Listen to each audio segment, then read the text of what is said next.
Welcome to the future. PBS Digital. Last time on Everyday Edisons, our hand-picked group of Everyday Edisons and their inventions were revealed.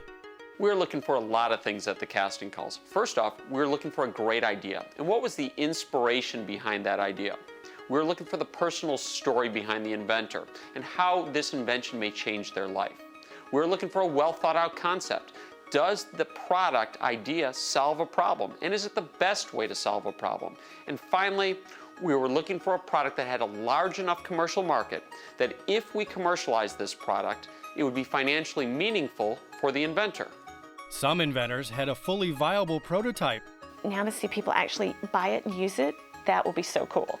while others just had a great idea. It just kind of struck something in me, I guess, and it was just something that I started working on. But they all share one dream: to make it big. That's all I wanted. Every great idea deserves a chance to change the way we live, the way we work, and the way we play. From thousands of ideas pitched at casting calls across the country, 7 were handpicked to be developed by a team of product development experts.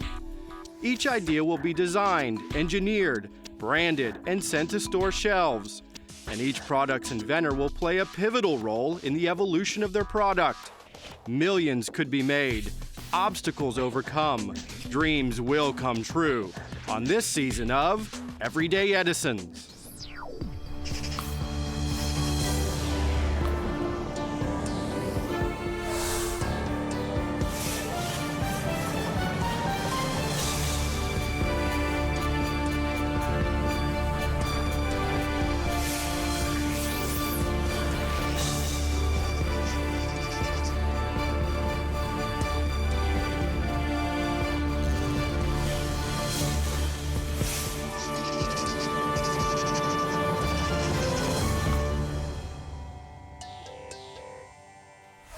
From 3 working moms to a retired New York City firefighter to a son trying to fulfill his dad's dying wish, our group of Everyday Edisons and their products are as diverse as they are innovative.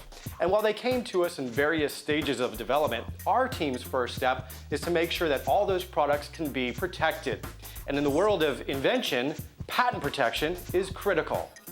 The ideas that we chose for this show were ideas that could be patented.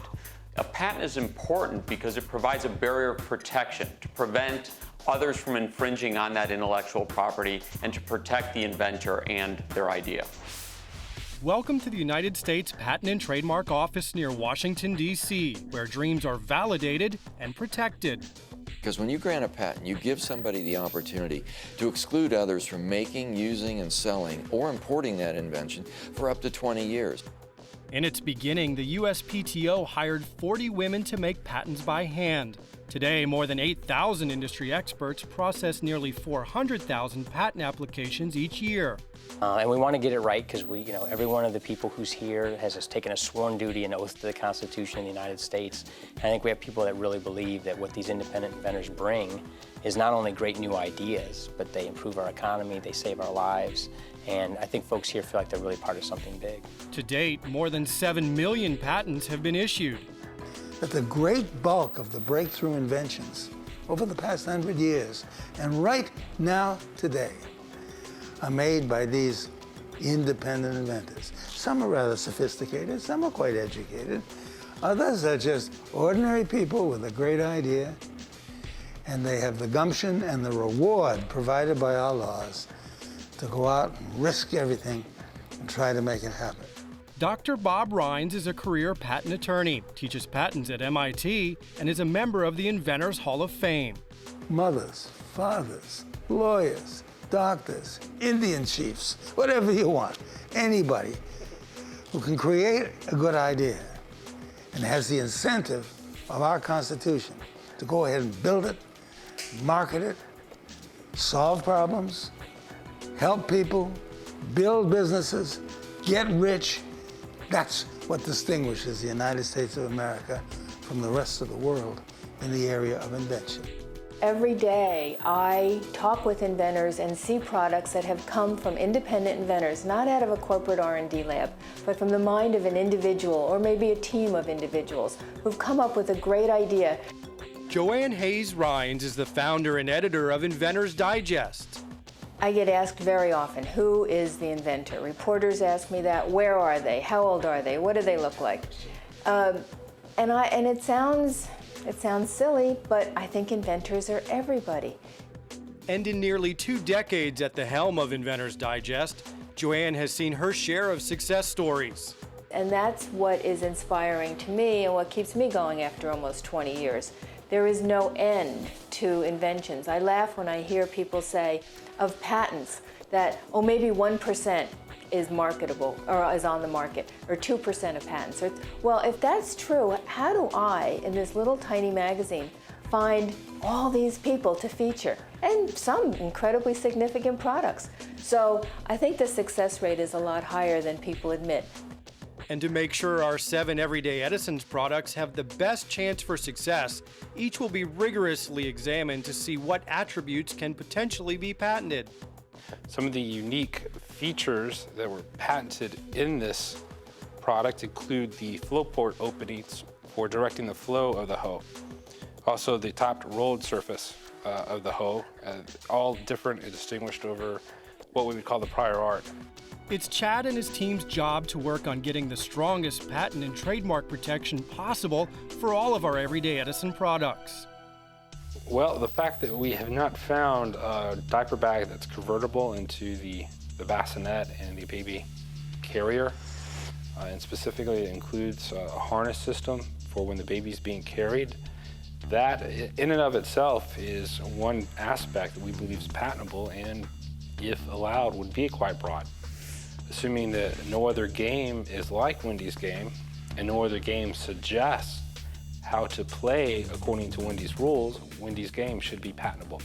What's patentable here is not only this trash can, but the method of using the trash can that includes this type of bag retaining member.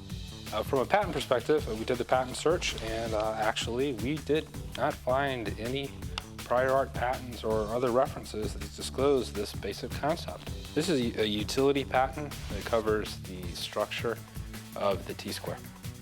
We've done the patent searching on it. It looks to be a completely wide open field, and I would characterize this invention as really a pioneer invention.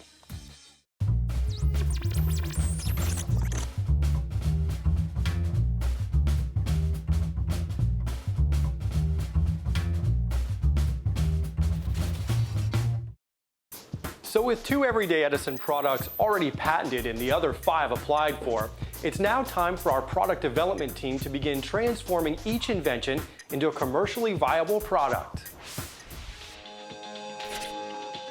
Our first Everyday Edisons came to us with this, a rough prototype that functions fairly well, but needs a lot of work to make it to market. It's a product that our team couldn't wait to begin work on. More than anything with this particular thing, it's been kind of perseverance. It's taken a lot of time in terms of us just getting together physically and working through all these things we didn't know about, and then to get it to the point where someone else was willing to kind of pick it up and help us run with it has been great. When we first saw the scrapbooking product, we immediately saw the potential because it's such a large market opportunity. The problem is the product in itself was very, very raw. It lacked any style, any real design to it. So the first initiative of our group here is to actually take this product and add a design or a style element to it to make it a product that consumers will actually want to purchase. So to get a feel for the scrapbooking industry, lead industrial designer Daniel Bazell tagged along with inventors Pam, Mary, and Deborah on a trip to a scrapbooking trade show. I'd never been to a scrapbooking convention before, didn't know what to inspect. But what I looked around and was trying to kind of pick up in the blur of my vision was, you know, what colors was I seeing? What type of forms were I seeing? Was it something that was simple or refined? What level were people taking things up to? Where was the industry at? I was actually impressed. Armed with tangible data, it's now up to Daniel and the design team to transform Pam, Mary, and Deborah's innovative yet boring blue binder that holds laid out scrapbook pages in place by placing a 12x12 magnetic steel sheet over an enclosed steel plate into something as attractive as it is functional. I couldn't get the original design to work. I couldn't find someone who would help us build a prototype and stuff. And this is where that perseverance kicks in, because it was like 6 months of trying to research plastics enough to get a price point so we could have an idea if this was even feasible. As it stands right now, the product is way too generic. If we walked around with them all day, people would just think we just have a 3-ring binder. And I want to take it to the point to where it does become maybe a form icon or functional icon of scrapbooking. I think that's something we can do, and that's the potential we've all seen in it. So Daniel went to the drawing board and drew dozens and dozens of designs to show the ladies what their invention could look like. We knew we had to redesign this product. I mean, in my hands right now, if you weren't familiar with it, you would just think it's the 3-ring binder that's missing one edge, it's broken. The good thing is that their technology works well and the concept works well. Or one of the issues with this product, as you see right now, is there's no area for storage. One of the concepts that first kind of hinted at that was this idea of a 2-fold binder with a second pocket kind of hinging from the top of one of the work surfaces. And that would be also the lock after you fold it back down. Really cool idea. You could fit some pencils in there, X-Acto knives, things like that. One of my favorites from the design, the first round of design, was this idea of a 3-fold, where you have your work 2-page spread, and then a second hinge kind of makes, well, not really a W, kind of a Z shape, with your pocket and outer. It'd look really cool from the front, like a nice bag or sachet, and then you'd have your work surface. From a design standpoint, everyone was gravitating towards this concept, which was the idea of using a very luxurious outer material, something that you would see more in upholstery, a little bit more of fashion, with this integrated handle and some foam to give it a little bit of softness and plushness, a little bit more form. The problem with their product right now is it's so flat. I mean, you can see it disappears from this table. After a rapid round of intense ideation, Daniel was ready for Pam, Mary, and Deborah to pick which design direction to go. When you show a sketch and a visual pops up for the first time, you see your clients' eyes open. They're excited to see it. They're seeing something come to life that they may have been dreaming about for, I've had clients who've had ideas for 6 and 10 years, and to see it for the first time, it warms you up and it pumps you up for the next round. One of the first things about your product that we know we need to improve on: how would you feel if this was wrapped in a material? So one thing I would definitely want to add is a pull tab, a non-magnetic pull tab. So right now your product is very flat. You're the experts on scrapbooking. I'm imagining a pretty luxurious material on the outside of the product. So the ladies chose to go with a design that takes their product from being bland to beautiful. This looks like almost kindergarten school type of work compared to what we've got now. I mean, this is so much nicer and so much classier, and I mean, I think it just makes a much better impression, so I'm really jazzed. I think he's taken our technology and made it look more like a bag, which will be appealing to scrappers. I think he did a really good job. He made it a lot easier to hold, even just with the handle, and softer and more elegant. I think what they realized is we weren't just going to slap a brand on their product, just change the color. No, we were really going to take this product and truly transform it.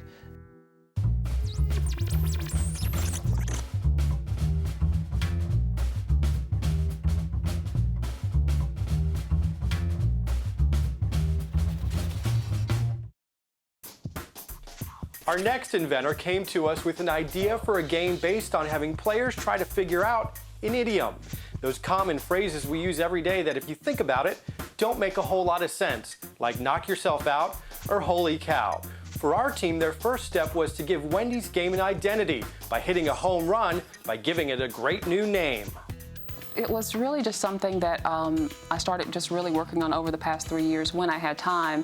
Wendy came to us with an idea. Essentially, she created this spark, but it's up to us to actually fuel the fire. We've got to figure out what the play of this game is. We've got to figure out how to differentiate it from every other game that's on the retail store shelves. And most importantly, we've got to find a way to market this product so people actually buy it.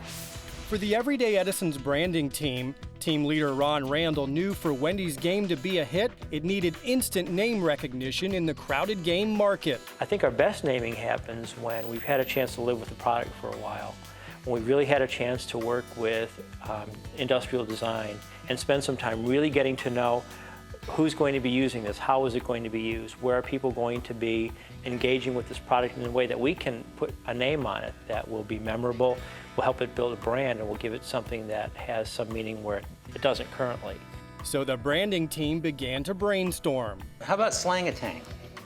To me, it sounds kind of like a kid's video game. All right, guys, how about Cluedo? You can take it or leave it.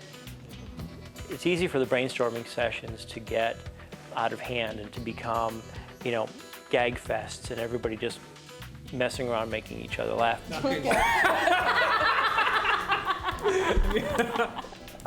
When we really get down to it, it's really trying to put a physical name on something that we can kind of see, feel, already have a sense of what it's going to be. Babylon's so hard to say.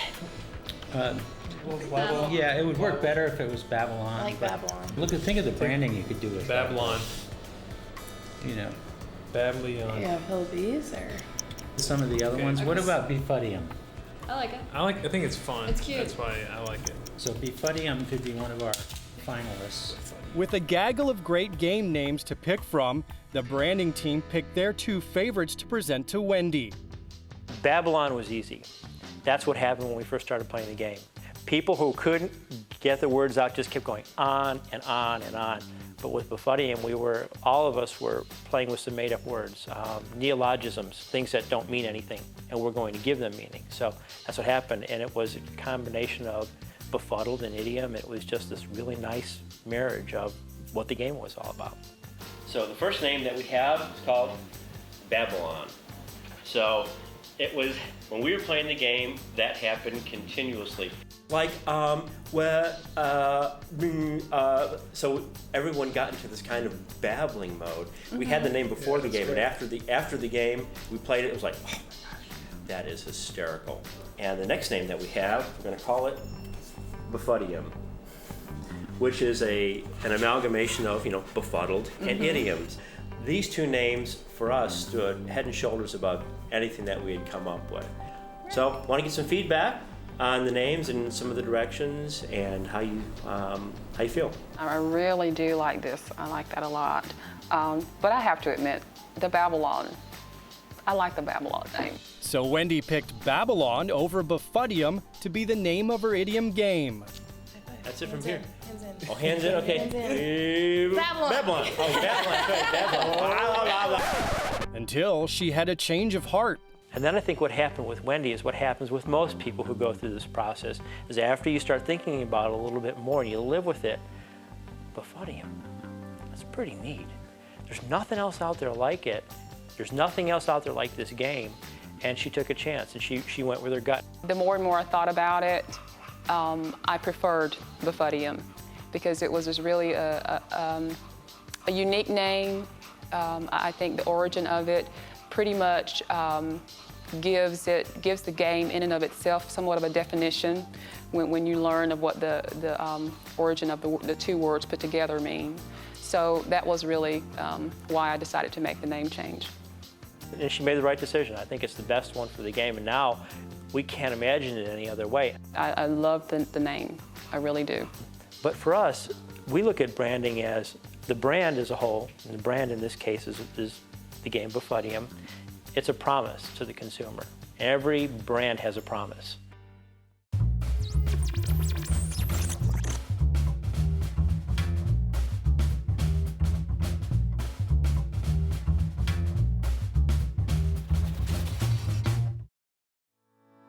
Bill Murtagh came to us on a quest to get this, his late father's invention, onto store shelves, something his father couldn't do before he lost his long battle with cancer. So our team wholeheartedly joined him on that quest. He was really proud of what he had invented. His design had gone through many different stages and evolutions before he got to the one he was really happy with. The Murtagh product has a lot of history behind it, and it's a great story behind it. But again, it only goes so far. The product actually has to perform a function. And so our first step with the Murtagh product is to actually take it out to the experts, talk to masons, talk with construction people who deal with this product every single day, and find out if the product actually performs as promised. To get immediate user feedback, the Everyday Edisons engineering team immediately put the hoe in the hands of professional mason Davin Mortensen. Actually, I really like it, and two things I really like about it specifically is that with this contoured edge right here, it really fits well here into the wheelbarrow, and you can see right there in the corner where it doesn't leave hardly any exit points for mortar to slide around it. So the biggest complaint I have with pre-existing hoes is that when I pull through the mortar, it never fails to leave a bunch of unmixed mortar right in these edges. This solves that problem. Well, actually, I like it so much that since I've actually had this one, I've left my other one at home. I haven't even brought it to the job site, and I'm trying to find a way to steal this one where you won't notice that I'm not going to give it back to you. While Davin raved about the innovative design and performance of the Murtagh's invention, That was very, very, it was like a weight was lifted off my shoulders because he's a professional. This is what he does. he did have some ideas on how to make it even better. Just the feedback our engineers were looking for. So if the holes could be bigger, they'd be more advantageous for mixing it more quickly, less effort for me, and it would do a better job of getting a more consistent mix. Pumped about the project. Yeah, I think this is a home run all the way. From my point of view, and this is just from an engineering point of view, I think the elegance of the design of that head, that's where it all happens for me. The engineering team went to work making modifications to a tool they already saw great potential in. So we're here today to talk about the changes that we implemented in the shop from the original prototype that was brought in by the Murtaghs, which is an absolutely brilliant idea here. Ideas that I'm absolutely surprised haven't been thought of before. There's a few glaring differences between this and this. What we did first and foremost, or most glaringly, was take off the crook that connects the handle to the blade. This, although it was a great idea to create this gap and to recess this crook into the gap to allow for, this sort of functionality, we thought that maybe orienting the handle directly through the center of gravity of the blade might be a good idea. What that's going to do is take the user's force and transfer it directly along this line of action and directly to the blade, and in turn to the material we're trying to mix up. Minor change.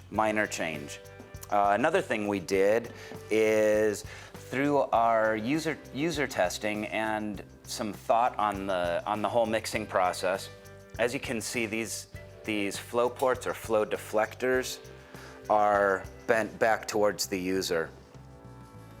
In using this product, in the mixing action, we found out that the power stroke is actually on the pull. Now, when you pull this through the mortar, the flow deflectors aren't as efficient in this incarnation. It's more of a push action where these would actually create the turbulence that we're shooting for. So what we did was simply bend the flow ports the opposite direction. So there's still a lot of issues to resolve, but the fundamental premise of the concept, this is absolutely brilliant. So they've done an amazing job. They see that this is more than just an invention. This is a personal quest for myself. This project is exactly what the show was designed to do, to help these people, and so it's hard not to become fully engaged in it.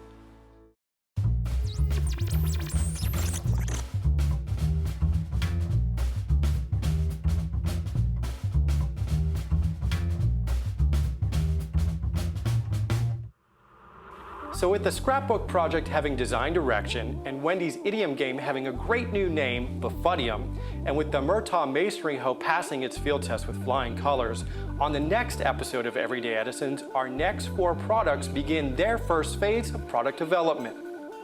See if Stan's innovative T-square will make the cut. This is very easy to use. It's very intuitive. Watch the design and branding teams turn Russ and Brent's papier-mâché Bone Zone into an instant icon in the wing world. Yeah, I don't see how it could be done. Could have been done any better. Maria's 3-in-1 baby bag gets redesigned. I love the idea of Daniel, the way he turning everything around. And the engineering team tackles Frank's trash can gripper concept. So it's very much a take this iconic shape and try to maintain it within something that actually works. And on this and every episode, we conclude with a helpful invention lesson on Everyday Edisons. There's a couple different avenues that they can pursue. One is that they can go to a registered patent attorney or a patent agent and get advice on how to file an application, what the costs are to file an application. They could have a search done by a search firm to make a determination whether or not this invention has ever been done before, whether there's anything similar to it. They could do a search on our website. When you go on our website, it gives you the opportunity to search through patents that are already been issued to give you an idea as to whether or not somebody has done the identical invention or a similar invention.